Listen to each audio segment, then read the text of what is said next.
esta, ¿no? Hola, soy Mónica y voy a hacer mis diferentes sonidos. Los primeros son los normales, que son los que utilizo casi siempre para hablar.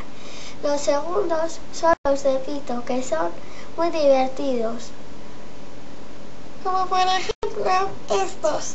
A mí me gusta hacerlos y a la gente también. Entonces los suelo utilizar a menudo. Estos son mi voz de pito.